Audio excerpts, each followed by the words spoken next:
Dental care in the US is ridiculous, even if you have insurance. What's more, getting your dog's teeth cleaned? Oh my lord, that is super expensive with the anesthesia and the blood work. So today, I'm going to Los Algodones, Mexico to get my teeth cleaned and a dental checkup and to get the dog's teeth cleaned. Now, if I was in the US, this would probably cost me over $2,000. I'm taking you along to show you, is it worth it to cross the border for dental care? Located about 20 minutes of Yuma, Arizona, via the Andrade, California port of entry. Los Algodones is a unique medical hub packed into just a 4-block area with hundreds of dentists to choose from, many of who are trained at top US universities. There are also pharmacies where people can save big on the same prescription medications that they get in the US. The entire town's economy is built on welcoming the thousands of US and Canadian visitors who cross daily to save 50 to 80% on dental care. It's incredibly safe and not your typical border town, with high-end tech equipment and English-speaking staff designed to make you feel at home. The Andrade border gate is only open from 6 a.m. to 10 p.m. In this video, I'm going to dive into everything you need to know, from where to stay, including the best RV spots near the border, and the reality of walking versus driving across. I'll also go into my experience with my dental care, touch on the local pharmacies, and the option I found for vet and dog dental care, and my final verdict on whether the safety and savings make it worth the trip. Now, before we actually cross the border, where do you stay? On the US side of the Andrade crossing, the land is owned by the Quechan Indian Nation. That means the RV park right at the border, the main parking lot, and the Quechan Resort Casino are all tribal operations. This is worth knowing because it also means the infrastructure here is well maintained and the whole setup is designed to accommodate visitors. This is their economy too. If you're in an RV, I think the most convenient option is the RV park right over the border, Sleepy Hollow RV Park. That is where I stayed, and I found it to be very convenient and comfortable. At the time of this video, the winter rate was $35 for dry camping and $50 a night for full hookups. The summer rates are less expensive. Here, you're a 7-minute walk from the border gate. The Quechan Resort Casino also has RV boondocking for $10 per night or $50 for 7 nights.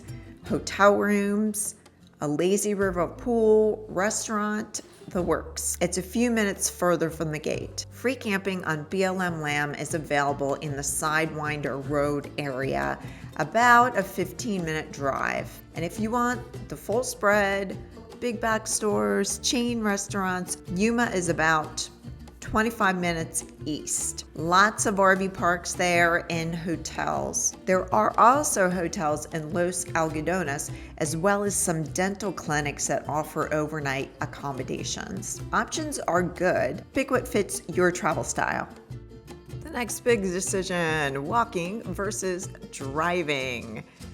That said, if you're walking across, this is your parking situation. The Quechan operated lot right at the border. Prices are reasonable. It can get busy in the winter time, meaning November to March. Now, if you're in an RV, they do have RV parking, and I have seen people park here overnight. I don't know if they allow that. Maybe they're doing it on the down low. I don't really understand why you would do that, because right next door, the RV park for dry camping is the same price. And that's the winter price. In the summer, it's cheaper. Over there, you get water, dump, laundry, showers, bathrooms, a dog park, walking trails. So don't stay in the parking lot. Also, on the road coming into the border, I have seen people park there for free. So that's another thing. If you want to save some money and walk a little bit further, you can take a chance with that. Park on the US side, walk up to the gate, cross on foot, and you're in the main strip in under 10 minutes. Coming back is just as simple, but the lines could get long at the end of the day, but you meet a lot of really nice, interesting people, and it's enjoyable. I'm doing something different. The last time I went to Los Algodones for dental care, I walked. And I would recommend to you, if you are going over there, it is easier to walk. To just park on the US side, pay for parking, and then walk over the border. Super simple. But today, I'm driving across because both dogs are going to be under anesthesia. And I know this from experience that you cannot take both dogs that are recovering from anesthesia and walk across the border. And then later in the day, the borderline gets really long. So I'm either making it easier on myself or harder on myself by driving in. So last night I stayed at an RV park by the border.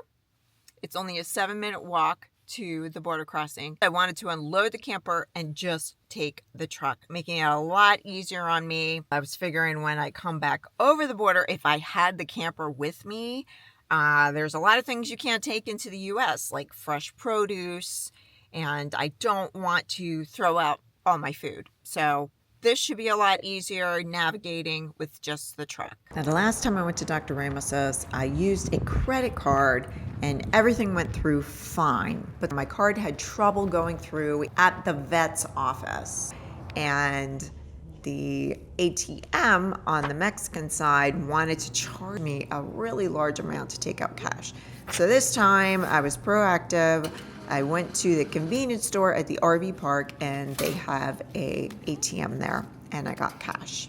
I'm not really sure what time it is in Los Algodones. I believe they're on Arizona time, and my clocks, because this is California, which is Pacific time, Arizona is an hour ahead.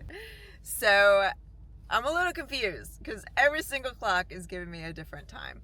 The worst that could happen is we're an hour early. I got my passport ready and the dog's rabies certificates to get back into the US. Most of the time they don't ask for it, but you never know. Just gotta be prepared. So since I filmed this whole video, the CDC has changed the requirements for pets going over the border. As of February 2026, the CDC now requires a dog import form that you need to fill out online before you go, and it is good for 6 months. Now, another requirement is a screwworm certificate filled out by a Mexican vet within 5 days of traveling back into the US with your pet. I have never been asked for it, but you can be asked for it, so it's a good idea just to have it, just in case. In the free guide that I created with a link in the description, it has the CDC website that you go to and fill out that form before you go over the border with your pets. Driving is more complicated. Before you leave the US side, you need Mexican auto insurance. Mexican law requires liability insurance from a Mexico provider. You can get it online before you go. It's not expensive, just do it. There's penalties if you get into an accident and you don't have it. Pretty easy.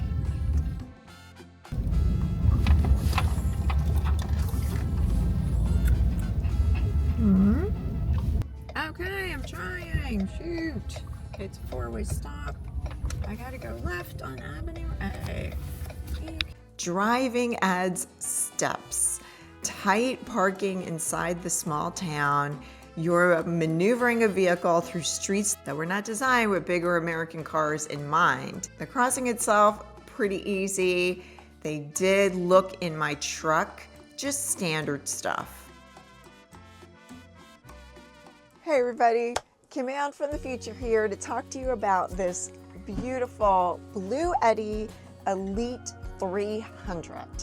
Now, I love Bluetti. They're my favorite sponsor. I use their products every day, and I'm so excited about this. This thing is a powerhouse.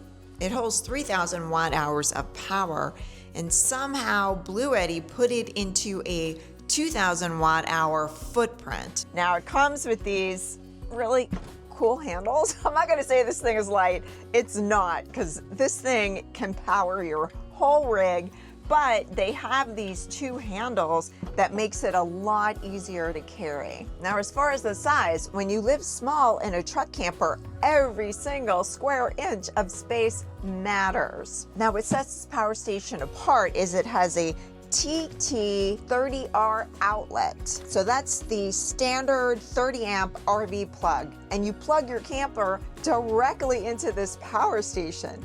No adapters, no workarounds. I love that because sometimes in the winter or when there's cloudy days, I'll start running low on power. And this is another way to charge my battery and power my rig. It also has 12 volt, 30 amp DC port to direct connection for your fridge, your fan, your CPAP, whatever your setup needs. What's really cool about the Bluetti devices is you can control this from the app. You can monitor your energy and have it wake up before you do and schedule device automation via Bluetooth and Wi-Fi. By the time I'm up making coffee, it's already on and ready to go. Remote wake up and schedule control all from your phone. Now you can charge it through your car's alternator, in your car's 12 volt outlet, through solar, or a household plug. Now, I powered this up to 100% via a household plug, and it took under 2 hours. Reviewed.com gave it their Editor's Choice Award. Now, these are people who test everything. And for a power station, that's really high praise. This is a high quality power device. So if you're RVing, boondocking, or just done with generator noise, this Elite 300 is definitely worth a look. There's a link in the description and a discount code. Thank you to Bluetti for sponsoring this video. Now back to dental savings in Mexico. That was stressful driving in because the streets are super narrow and I have a big truck.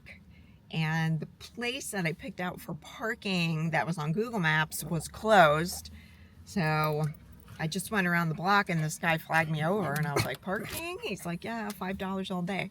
So they have these parking spots that are just for people coming over from the US. We're like right around the block from the vet. So not bad. Originally, I was going to take my camper in because I saw an Overlander, someone paid for parking and spent the whole night. I don't know if I would have done that because coming in was easy, but they did look in my truck and they would have been searching my camper. It's big. Yeah, I'm glad I didn't do that. The main street hits you immediately. Dentists on both sides, pharmacy, guys offering you a free consultation before you even gotten your bearings. Just keep walking if you're not ready. They're persistent but not aggressive, and everybody is super nice. The first time I went over there, people were asking me where I'm going and trying to give me directions, and I thought they were trying to get a tip out of me, but they weren't. They were just being nice. That's their job. A lot of the dental clinics hire people to promote their business and also help out visitors. What's your name? Edgar. Edgar is the one who gave me this. We have a great dentist stories. Do you wanna sometime? Let me know, all right? With my new friend. Kim Ann, all right. Edgar. I appreciate for your time, all right? All right, thanks, Edgar. All right, take care. You can walk the entire 4 blocks in about 10 minutes, which means you will absolutely walk it 15 times over the course of a day, comparing prices and talking yourself into things you didn't come for. Hi, honey bunny. Bring me customer. My name is Chipo Filippo, right? This is my little shop right here. Finding a dentist here is not hard. The harder part is choosing among the 400 of them. I asked for a recommendation on a Facebook group I belong to called Nomads Helping Nomads. Now, people have strong opinions and they share them freely.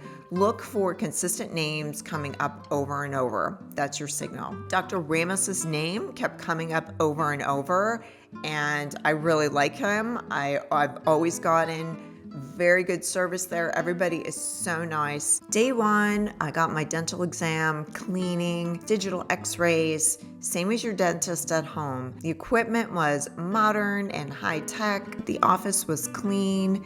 I found out I needed 2 crowns. Now this was not unexpected. One crown was 30 years old that I got in the Navy, and the second tooth had a very large filling with fractures. The next time I went, they took off my old crowns, filed my teeth, used high-tech equipment to take digital impressions, put in temporaries. Then I went shopping, went to eat something with a numb face. Last day I went over, final crowns, and they feel great. And the total for 2 crowns was $720, $360 each per crown, compared to that $2,800 US quote. That is amazing, like a quarter of the price. And everything was completed within 3 days. Now, vet care. I go to Healthy Pet in Los Algodones. The first day we went over, Lilo did not get her teeth cleaned because her labs were kind of out of whack. So Ron got his teeth cleaned for both Lilo and Ron's labs, Ron's teeth cleaning, and he had a small benign growth that he had removed. That was $240 total. Lilo's glucose and her white blood cells were slightly elevated, so I opted to come back and get her teeth cleaned another time. Now this wasn't a big deal because I was staying there for a week. So a few days later, I brought Lilo back and her labs were fine. She got her teeth cleaned. So for Lilo's teeth cleaning, her extractions, anesthesia, all of that was $99.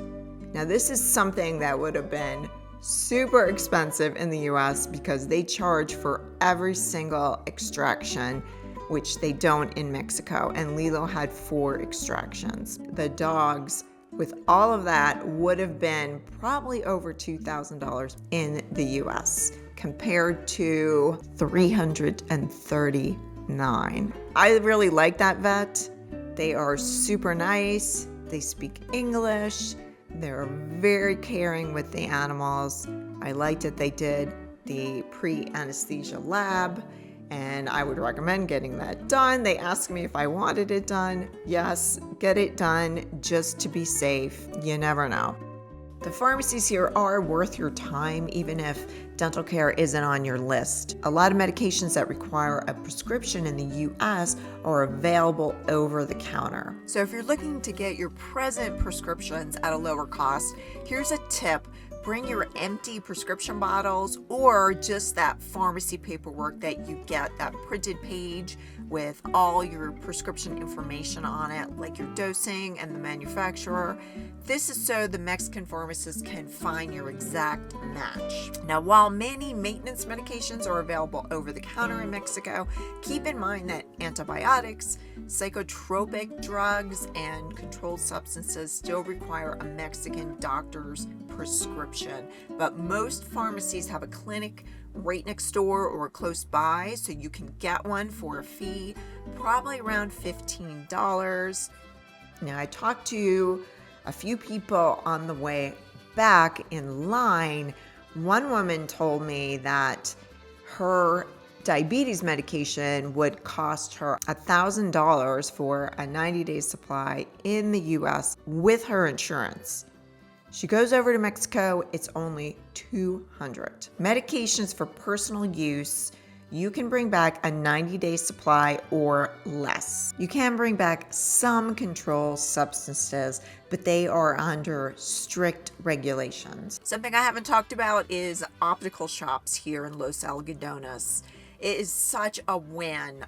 I've gotten glasses here You can get your professional exam done for around $20 and then pick out your frames. They have budget frames to designer frames. The great thing about it is they have their own labs right there. So usually your new glasses are ready before you head back across the border. It's super easy and a lot less expensive than it is in the United States. I've also put together a full guide of everything I'm going over in this video. You can grab it for free at the link in the description. I'll have active links in there with maps and information, and I'll be continually updating it. Coming back to the US, this is where people get anxious, and it really doesn't need to be. US Customs will ask how long you were there and what you're bringing back. Answer honestly, keep your receipts for anything you bought, especially medications.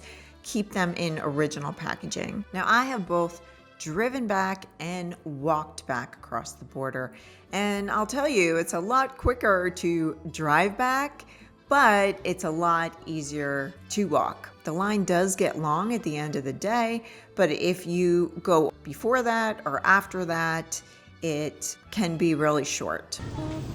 But walking around the city, I feel totally safe, and I'm by myself with 2 dogs.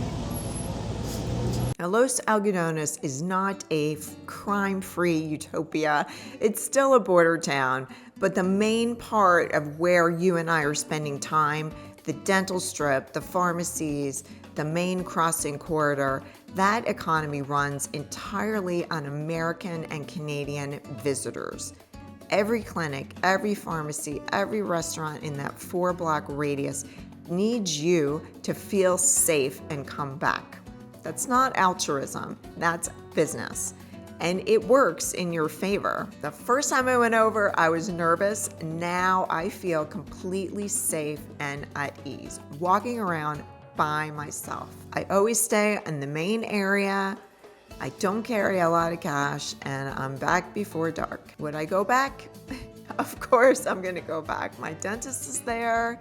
The dogs get top-notch veterinarian care. And it's a pleasure. It's a pleasure to meet the other travelers. It's a pleasure to go shopping. Now, it's still the Mexican economy. You will have street vendors coming up to you and people asking you to come into their pharmacy.